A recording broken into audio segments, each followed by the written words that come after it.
BRS MLC కవితకు shock తగిలింది. కవితకు మధ్యంతర బెయిల్ ఇవ్వడానికి సీబీఐ ప్రత్యేక కోర్టు నిరాకరించింది. 10 రోజుల ఈడీ కస్టడీ తర్వాత కవితకు జ్యుడిషియల్ రిమాండ్ విధించారు.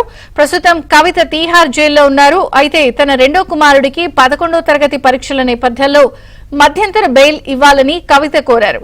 కవిత మధ్యంతర బెయిల్పై కోర్టు నిరాకరించింది.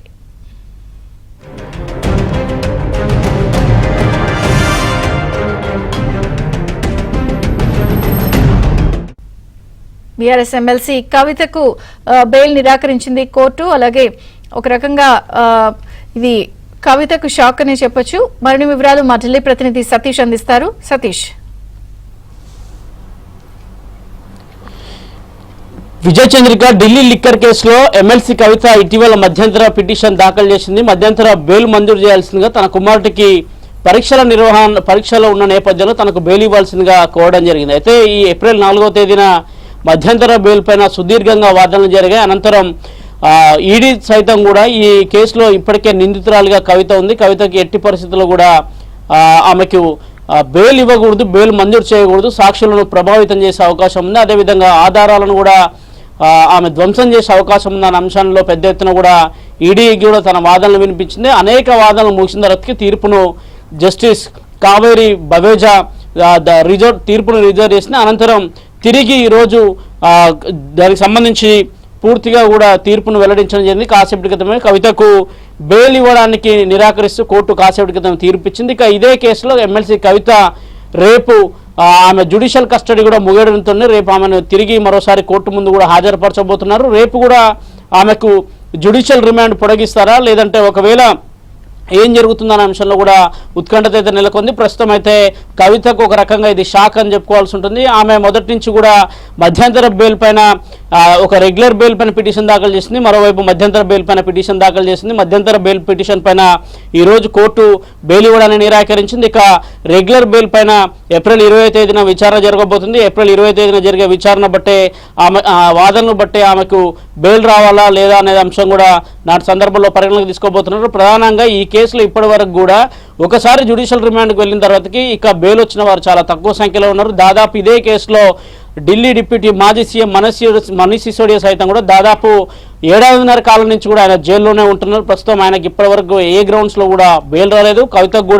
కవిత కేసులో కూడా అలాంటి వాదనలే ముందుకు వెళ్తున్న నేపథ్యం ఖచ్చితంగా కవితకి ఈ సందర్భంలో అయితే బెయిల్ వచ్చే అవకాశాలు కూడా చాలా తక్కువగా ఉన్నాయి. ఈ రోజు ఆమెకు రకంగా మధ్యంతర బెయిల్ పైన షాక్ తగిలిందని చెప్పాల్సి ఉంటుంది. మరోవైపు ఇప్పటికే సిబిఐ కూడా ఒక పిటిషన్ దాఖలు చేసింది. కవితను విచారించాల్సిన అవసరం ఉంది. ఆమెను దీనిపైన ఆమె స్టేట్మెంట్ రికార్డ్ చేయాల్సి ఉంటుంది. దాదాపు లిక్కర్ కేసులో సౌత్ లాబీకి సంబంధించి 100 కోట్ల లాబీ చేసింది. అదేవిధంగా మాజీ యాక్టర్ సీఏ బుచ్చిబాబు సైతం కూడా బుచ్చిబాబు ఫోన్ నుంచి వాట్సాప్ నుంచి రికవరీ చేసిన డేటా ఆధారంగానే ఆమెను ప్రశ్నిస్తున్నామనేది కూడా సిబిఐ ఇటీవల కోర్టులో ఒక పిటిషన్ దాఖలు చేసింది. ఆ పిటిషన్కు అనుగుణంగానే ఆమె విచారణ జరుగుతుందని చెప్తున్నారు. ఈ వారంలో ఎప్పుడైనా కానీ సిబిఐ కూడా విచారణ జరిపే అవకాశాలు చాలా స్పష్టంగా కనిపిస్తున్నాయి. నేరుగా తిహార్ జైలుకే వెళ్ళి డైరెక్ట్ అక్కడే ఆమెను విచారించి ఆమె స్టేట్మెంట్ కూడా రికార్డ్ చేసేందుకు కూడా అవకాశాలు ఉన్నాయి. ఇటీవల కోర్టులో కూడా అదే అంశంపైన ఒక పిటిషన్ దాఖలు చేసింది. కోర్టు కూడా సిబిఐకి అనుమతి ఇచ్చింది. ఇప్పటి వరకు పిఎంఎల్ఏ యాక్ట్ కిందనే ఈడీ అధికారులు కవితను అరెస్ట్ చేశారు. ఇక తాజాగా మరోసారి సిబిఐ కేసులో కూడా ఆమె అరెస్ట్ అయ్యే అవకాశాలు కూడా చాలా స్పష్టంగా కనిపిస్తున్నాయి. ఒకవేళ సిబిఐ కూడా టేకప్ తీసుకొని ఆమెను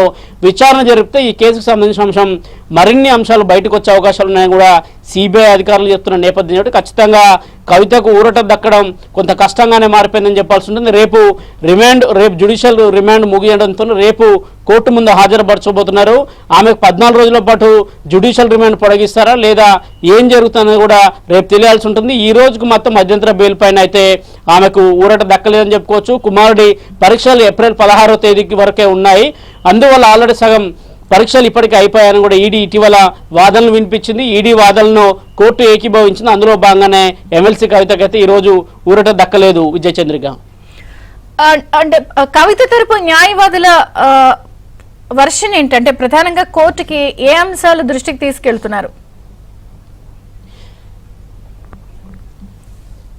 ఈ కేసులో పిఎంఎల్ఏ యాక్ట్ కింద అసలు ఒక మహిళను సుప్రీంకోర్టులో కేసు వేసిన సందర్భంలో కేసు అక్కడ వ్యక్తిగతంగా విచారణ జరుగుతుంది. అసలు ఈ కేసులో అరెస్ట్ చేయమని ముందే సుప్రీంకోర్టుకు ఈడీ తరపున ఎస్వి రాజు ఇప్పటికే కోర్టు ముందు చెప్పారనే అంశాన్ని కూడా అభిషేక్ మను సింఘ్వి వాదనలు వినిపించారు. ప్రధానంగా అసలు ఎక్కడ కూడా ₹1 దొరకలేదు, ₹1 దొరకకుండా ఏ విధంగా అరెస్ట్ చేశారు, కవిత ఎక్కడికి పారిపోతుందో ఆమెకు అనేక సార్లు నోటీసులు ఇచ్చారు. ఆ నోటీసులకు ఆ విచారణకు హాజరైంది. ఓవైపు సుప్రీంకోర్టులో కేసు ఉండగానే ఈ సందర్భంలో ఆమెను అరెస్ట్ చేయడం తప్పనే అంశాన్ని కూడా అభిషేక్ మను సింఘ్వి ఇటీవల ఏప్రిల్ 4వ తేదీన జరిగిన వాదన సందర్భంగా కూడా ఆయన కవిత తరపున సుదీర్ఘంగా వాదనలు వినిపించారు. మరోవైపు ఈ కేసులో ఇప్పటి వరకు 9 సార్లు స్టేట్మెంట్ ఇచ్చిన రామచంద్ర పిల్లై ఎక్కడ కూడా ఏ స్టేట్మెంట్లో కూడా ఆయన మొదటి నుంచి కూడా కవిత పేరు చెప్పలేదు. కానీ 10వ స్టేట్మెంట్లో కొంత ఇబ్బందికరమైన అతని పైన ఈడీ ఒత్తిడితోనే కవిత పేరు చెప్పించినట్టు కూడా ఆయన వాదన సందర్భంగా వినిపించారు.